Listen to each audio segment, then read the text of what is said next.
ચૈત્ર નવરાત્રિમાં રોજ સાંજે અને સવારે સાંભળો દેવી કવચ.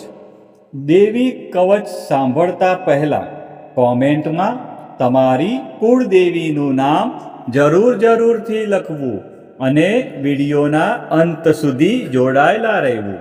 હવે આપણે દેવી કવચનો પાઠ શરૂ કરીશું. ઓમ ચંડિકા દેવીને નમસ્કાર. માર્કંડેયજીએ કહ્યું, હે પિતામહ, જે આ સંસારમાં પરમ ગોપનીય અને મનુષ્યનું બધી રીતે રક્ષણ કરનારું છે અને જેને તમે અત્યાર સુધી બીજા કોઈ સામે પ્રગટ ન કર્યું હોય એવું કોઈ સાધન મને કહી બતાવો. બ્રહ્માજી બોલ્યા, હે બ્રાહ્મણ, એવું સાધન તો એકમાત્ર દેવીનું કવચ જ છે, જે ગોપનીય કરતાં પણ પરમ ગોપનીય, પવિત્ર તથા બધા પ્રાણીઓ ઉપર ઉપકાર કરનારું છે. હે મહામુનિ, તે તમે ધ્યાનથી સાંભળો. દેવીની 9 મૂર્તિઓ છે. તેમને નવદુર્ગા કહે છે. તેમના અલગ અલગ નામો બતાવવામાં આવે છે. પહેલું નામ શૈલપુત્રી છે, બીજું નામ બ્રહ્મચારિણી છે, ત્રીજું ચંદ્રઘંટાના નામે પ્રસિદ્ધ છે, ચોથી મૂર્તિને કુષ્માંડા કહે છે, પાંચમી દુર્ગાનું નામ સ્કંદમાતા છે, છઠ્ઠી દુર્ગાનું નામ કાત્યાયની છે, સાતમું સ્વરૂપ કાલરાત્રિ, આઠમું સ્વરૂપ મહાગૌરી અને નવમી દુર્ગા એટલે સિદ્ધિદાત્રી. આ બધા નામ વેદ ભગવાન દ્વારા કહેવાયા છે. જ્યારે કોઈ મનુષ્ય અગ્નિથી સળગી રહ્યો હોય, યુદ્ધ ભૂમિમાં શત્રુઓથી ઘેરાઈ ગયો હોય, કોઈ સંકટમાં ફસાઈ ગયો હોય તથા કોઈ ભયથી ડરી ગયો હોય અને જો તેણે મા દુર્ગાનું શરણ લીધું હોય, તેનું ક્યારેય કોઈ અમંગળ થતું નથી. યુદ્ધના સમયે મુશ્કેલી હોવા છતાં પણ તેને કોઈ વિપત્તિ ઉદ્ભવતી નથી. તેને શોક, દુઃખ અને ભય પ્રાપ્ત થતા નથી. જેમણે દેવીનું ભક્તિપૂર્વક સ્મરણ કર્યું છે તેમનો અભ્યુદય નક્કી છે. હે દેવી, જેઓ તમારું ચિંતન કરે છે તેમનું તમે ચોક્કસ કલ્યાણ કરો છો, તેમનું તમે ચોક્કસ રક્ષણ કરો છો. ચામુંડા દેવી પ્રેત ઉપર આરૂઢ થયેલા હોય છે અને વારાહી દેવી પાડા પર સવારી કરે છે. ઐન્દ્રી દેવીનું વાહન ઐરાવત હાથી છે. વૈષ્ણવી દેવી ગરુડ પર આવે છે અને માહેશ્વરી દેવી આખલા પર આરૂઢ થયેલા છે.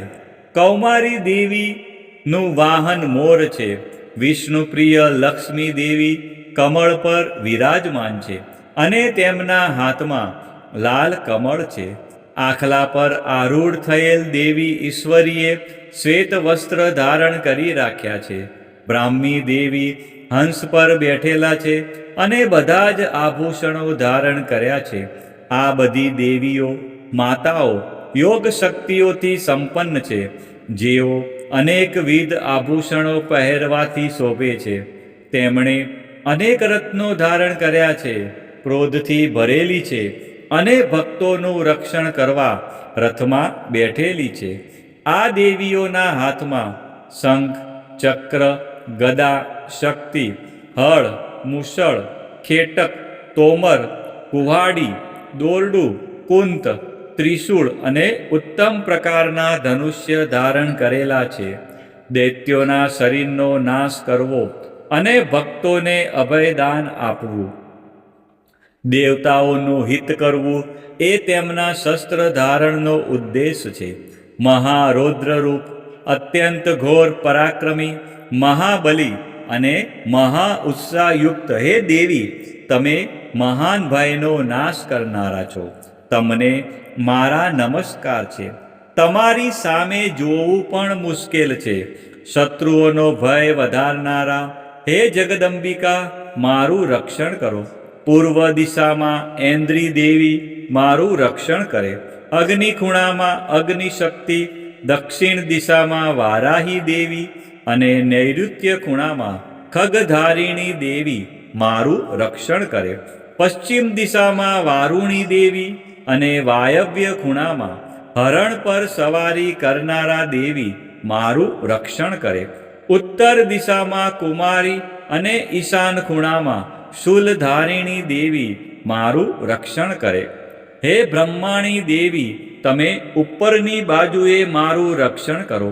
હે વૈષ્ણવી દેવી, તમે નીચેની બાજુએ મારું રક્ષણ કરો.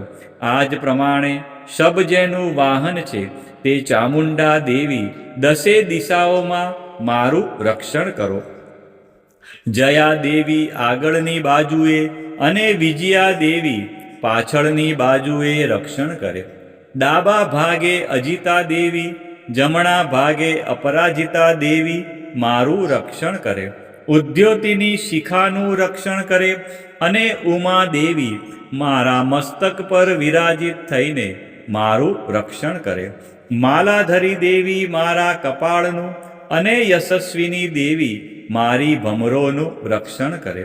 ત્રિનેત્રા દેવી ભમરોના મધ્ય ભાગનું અને યમઘંટા દેવી નાસિકાઓનું રક્ષણ કરે. શંખિની દેવી બંને આંખોના મધ્ય ભાગનું રક્ષણ કરે અને દ્વારવાસીની દેવી કાનોનું રક્ષણ કરે. કાલિકા દેવી ગાલોનું તથા સાંકરી દેવી કાનોના મૂળ ભાગોની રક્ષા કરે. સુગંધા દેવી નાસિકાઓની અને ચર્ચિકા દેવી ઉપરના હોઠનું રક્ષણ કરે. અમૃતકલા દેવી નીચેના હોઠનું અને સરસ્વતી દેવી જીભનું રક્ષણ કરે. કૌમારી દેવી મારા દાંતનું અને ચંડિકા દેવી કંઠ ભાગનું રક્ષણ કરે. ચિત્રઘંટા દેવી ગળાની ઘંટિકાનું અને મહામાયા દેવી તાળવાનું રક્ષણ કરે. કામાક્ષી દેવી દાઢીનું અને સર્વમંગલા દેવી મારી વાણીનું રક્ષણ કરે. નીલગ્રીવા દેવી કંઠના બહારના ભાગનું અને અન્નનલિકાનું કૌબેરી દેવી રક્ષણ કરે. ખગીની દેવી બંને ખભાઓનું અને વ્રજધારિણી દેવી મારા બંને બાહુઓનું રક્ષણ કરે. દંડીની દેવી બંને હાથોનું અને અંબિકા દેવી આંગળીઓનું રક્ષણ કરે. સુલેશ્વરી દેવી નખોનું રક્ષણ કરે અને કુલેશ્વરી દેવી કુખ અને પેટનું રક્ષણ કરે.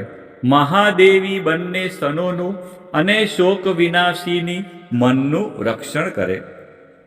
લલિતા દેવી હૃદયનું અને શૂલધારિણી દેવી ઉદરનું રક્ષણ કરે. કામિની દેવી નાભીનું અને ગુહેશ્વરી દેવી ગુહ ભાગનું રક્ષણ કરે. પૂતના દેવી અને કામિકા દેવી લિંગનું અને પાડાને વાહન બનાવનાર દેવી ગુદાનું રક્ષણ કરે. ભગવતી દેવી કટી પ્રદેશનું અને ઘૂંટણોની રક્ષા વિંધ્ય વાસીની દેવી કરે. સર્વ કામનાઓ પૂરી કરનારા દેવી જંઘાઓનું રક્ષણ કરે. નારસિંહ દેવી પિંડીઓનું રક્ષણ કરે. તૈજસી દેવી બંને પગોના પૃષ્ઠ ભાગનું રક્ષણ કરે. શ્રીદેવી પગોની આંગળીઓનું અને તલવાસીની દેવી પગના તળિયાનું રક્ષણ કરે. પોતાની વિકરાળ દાઢોથી ભયંકર દેખાતા કરાલી દેવી નખોનું અને ઉદ્ધવ કેશીની દેવી વાળનું રક્ષણ કરે.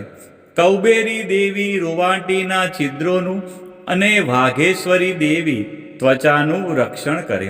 પાર્વતી દેવી રક્ત મજ્જા વસા માંસ હાડકા અને મેદનું રક્ષણ કરે.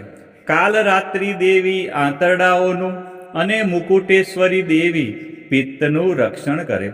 પદ્માવતી દેવી કમળ કોષોના મૂળ આધારનું અને ચૂડામણી દેવી કફનું રક્ષણ કરે.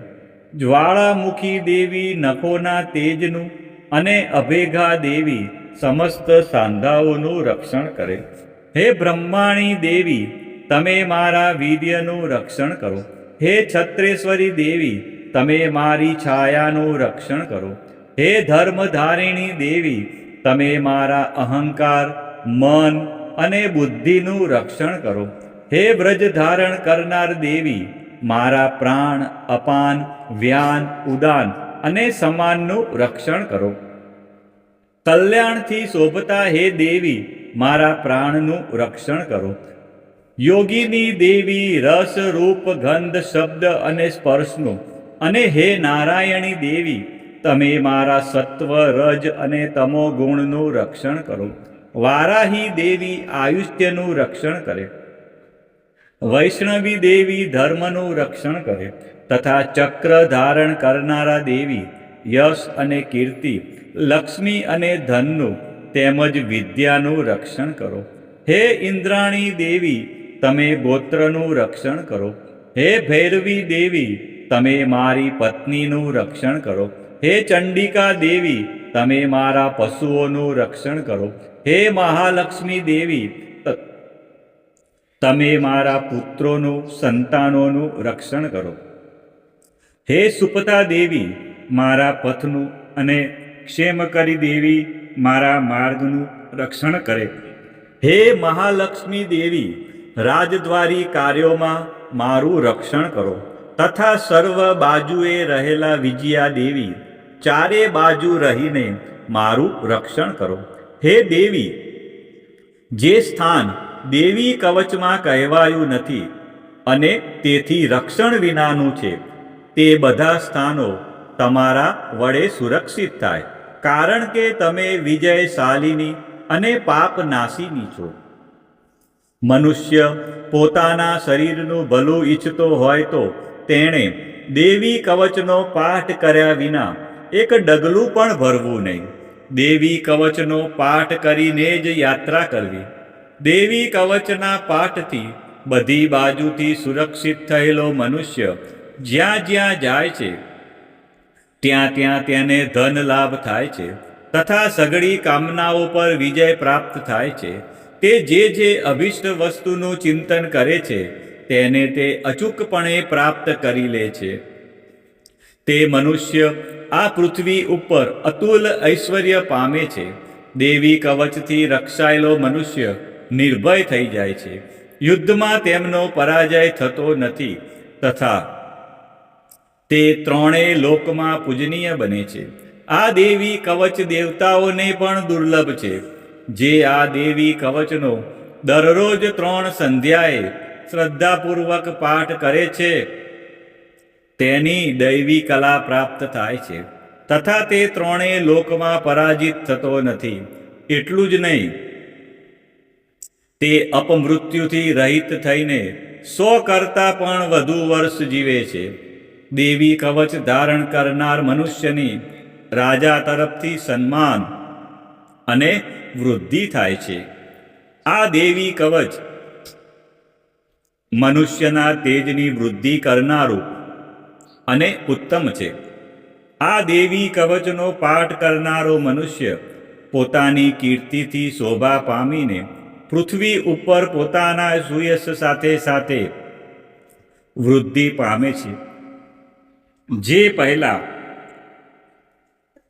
દેવી કવચ કરીને સપ્તસતી ચંડી પાઠ કરે છે તેની જ્યાં સુધી વન પર્વત હોય ત્યાં સુધી તે આનંદથી યુક્ત આ પૃથ્વી ઉપર રહે છે. તેના પુત્રો પૌત્રો સંતાન પરંપરા બનેલી રહે છે. પછી દેહાંત થતાં તે મનુષ્ય મહામાયાની કૃપાથી નિત્ય પરમપદને પામે છે, જે દેવતાઓને પણ દુર્લભ છે. તે સુંદર દિવ્ય રૂપ ધારણ કરે છે અને કલ્યાણ શિવની સાથે આનંદનો ભાગી બને છે. પ્રિય ભક્તજનો, ચૈત્ર માસની નવરાત્રિમાં મા ભગવતીની આરાધનામાં દેવી કવચનું વિશેષ મહત્વ છે.